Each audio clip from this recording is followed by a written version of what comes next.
Assalamualaikum warahmatullahi wabarakatuh. Baiklah, pada kesempatan ini Ibu akan membahas mengenai esai.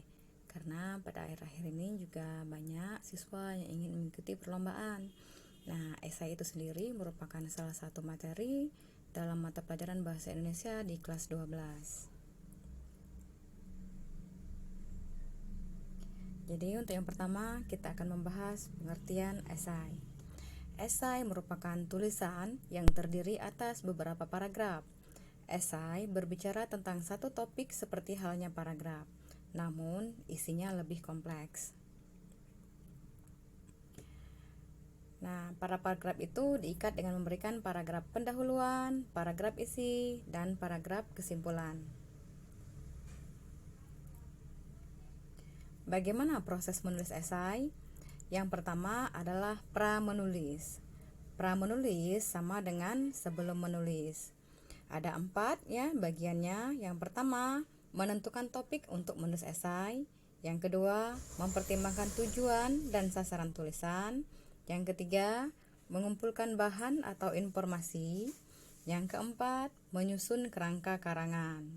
Setelah itu, baru dilakukan kegiatan menulis. Nah, setelah menulis berdasarkan kerangka karangan yang telah dibuat, kita akan melakukan kegiatan penyuntingan dan merevisi. Untuk menyunting di sini baik dari segi bahasa maupun dari segi struktur.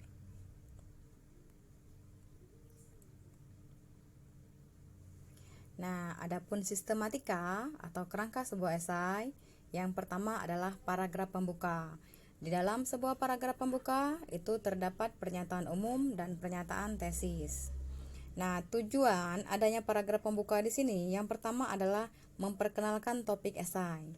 Yang kedua, memberikan latar belakang secara umum tentang topik yang dibahas. Yang ketiga, mengidentifikasi rencana keseluruhan esai. Mengapa disebut mengidentifikasi rencana keseluruhan esai? Karena dari pernyataan tesis inilah nanti kita tahu apa saja isi sebuah esai tersebut. Nah, tujuan terakhirnya adalah menarik perhatian pembaca terhadap topik yang dibicarakan. Nah, berikut ya ada 2 contoh paragraf pembuka. Kita lihat contoh yang pertama. Nah, ini adalah latar belakang yang diikuti dengan pernyataan tesis. Sekarang kita lihat ya, untuk pernyataan umumnya dulu. Walaupun para ilmuwan telah meneliti dengan berbagai metode untuk memprediksi kemunculan gempa bumi, dari mengamati perilaku hewan sampai mengukur sinyal radio quasar atau bintang di angkasa luar, mereka belum berhasil membuktikannya. Gempa bumi merupakan bencana alam yang paling menghancurkan karena menyebabkan jutaan kematian dan kehilangan miliaran dolar. Nah, walaupun akibat yang ditimbulkannya maha dahsyat, para ilmuwan tetap belum dapat memprediksi gempa bumi. Nah, itu adalah latar belakang. Dilanjutkan dengan pernyataan tesis. Tulisan ini meninjau sejarah prediksi gempa bumi, mendeskripsikan metode-metode untuk memprediksi tersebut secara rinci, dan akhirnya menyajikan data rasio kesuksesan dan kegagalan dari setiap metode itu.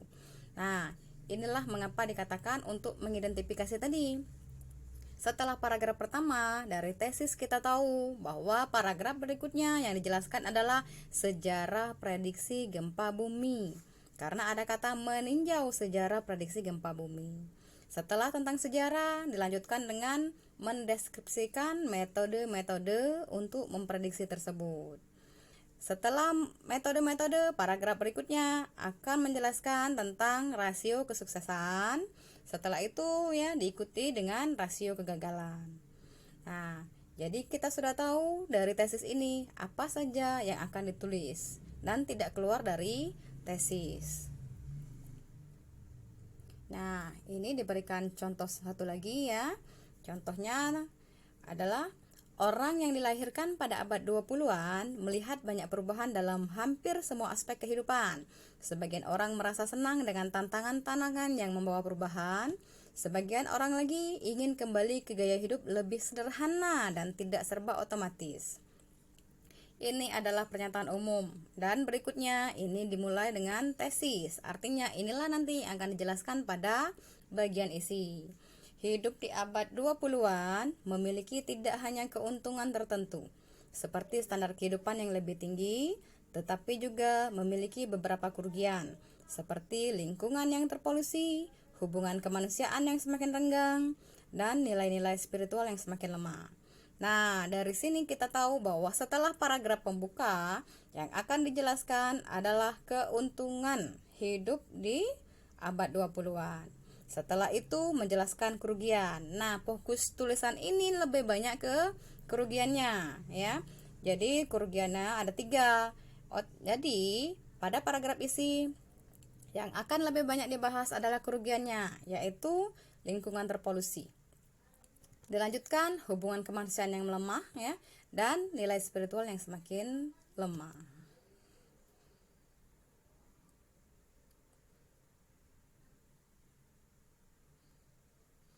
Nah, itu tadi sudah dijelaskan ya pada contoh. Jadi pada pernyataan umum terdapat memperkenalkan topiknya, lalu latar belakang secara umum tentang topik. Pernyataan tesis isinya menyatakan topik secara umum dan mendaftarkan sub-subtopik, serta mengindikasikan metode pengorganisasian keseluruhan tulisan. Biasanya kalimat terakhir dalam paragraf pembuka itu akan muncul pada paragraf penutup juga. Berikutnya yaitu tubuh esai. Nah, pada tubuh seperti yang dijelaskan di contoh tadi, ya, membicarakan sub-subtopik satu persatu. Tubuh paragraf berisikan sejumlah paragraf yang diperlukan untuk menjelaskan ide-ide pengontrol dalam pernyataan tesis. Terakhir, ini adalah paragraf penutup. Bagian yang pertama, ya, itu bagian yang sangat penting. Dan untuk, ya, menyatakan bahwa tulisan ini telah selesai. Nah, bagian penutup di sini, ya, isinya adalah mengingatkan pembaca tentang yang telah dibicarakan, ya, pada bagian tubuh esai. Jangan lupa gunakan tanda transisi kesimpulan. Nah, paragraf penutup secara keseluruhan isinya adalah rangkuman ide-ide utama, menyatakan kembali tesis dalam kalimat yang berbeda atau paraprasa, dan atau pernyataan akhir tentang topik dapat berupa komentar. Nah, berikut adalah contoh paragraf penutup. Kita ambil saja, ya, contoh dari paragraf penutup, ya, berdasarkan paragraf pembuka yang sebelumnya. Ini adalah kalimat konjungsi transisinya, ya, yang menyatakan bahwa ini adalah paragraf penutup. Kesimpulannya, abad 20-an memberi sejumlah keuntungan dengan membuat kita lebih kaya. Tadi sudah dijelaskan pada bagian tesis, kita di awalnya akan membahas tentang keuntungan. Nah, keuntungannya yang ini membuat kita lebih kaya, sehat, dan lebih bebas menikmati hidup. Hal itu tidak membuat kita semua menjadi lebih bijaksana. Artinya berikutnya, ya, simpulannya tentang kerugian hidup di abad 20-an. Nah, tadi sudah dikatakan paraprasa. Ini contohnya. Abad 20-an membuat bumi semakin kotor. Di paragraf pembuka dikatakan terpolusi. Mengurangi sifat manusiawi karena hubungan manusia semakin renggang pada tesis, dan memiskinkan kehidupan spiritual kita. Nah, ini pernyataan tesis tadi diulang kembali dengan kalimat yang berbeda. Nah, selanjutnya ini merupakan simpulan, ya, atau pernyataan akhir dari penulis, ya, dan saran. Kita sebaiknya tetap menikmati keuntungan penemuan teknologi, sebab penemuan tersebut menolong kita mengejar tujuan-tujuan. Bagaimanapun, kita harus mengupayakan usaha bersama untuk melindungi lingkungan bagi generasi mendatang.